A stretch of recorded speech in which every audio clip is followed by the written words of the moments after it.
একাদশী হল হিন্দু ধর্মে একটি পবিত্র উপবাস ও ভক্তির দিন, যা প্রতি মাসে দুবার শুক্লপক্ষ ও কৃষ্ণপক্ষের ১১তম তিথিতে পালন করা হয়।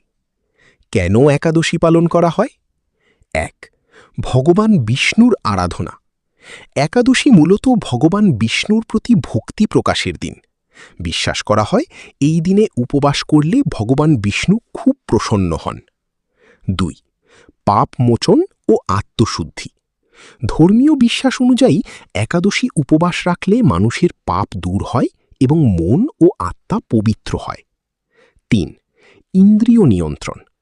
এই দিনে উপবাস ও সংযম পালন করলে নিজের মন ও ইন্দ্রিয়কে নিয়ন্ত্রণ করা যায়, যা আধ্যাত্মিক উন্নতির জন্য গুরুত্বপূর্ণ। ৪. স্বাস্থ্য উপকারিতা। উপবাস শরীরকে বিশ্রাম দেয়, হজম প্রক্রিয়াকে উন্নত করে এবং শরীরকে ডিটক্স করতে সাহায্য করে। ৫. মোক্ষ লাভের আশা।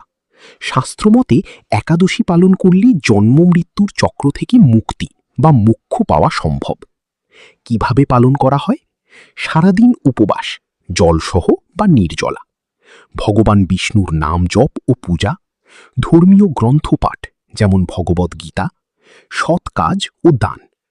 সংক্ষেপে একাদশী হল শরীর, মন ও আত্মাকে শুদ্ধ করে ভগবানের কাছে আরও কাছাকাছি যাওয়ার একটি পবিত্র সুযোগ।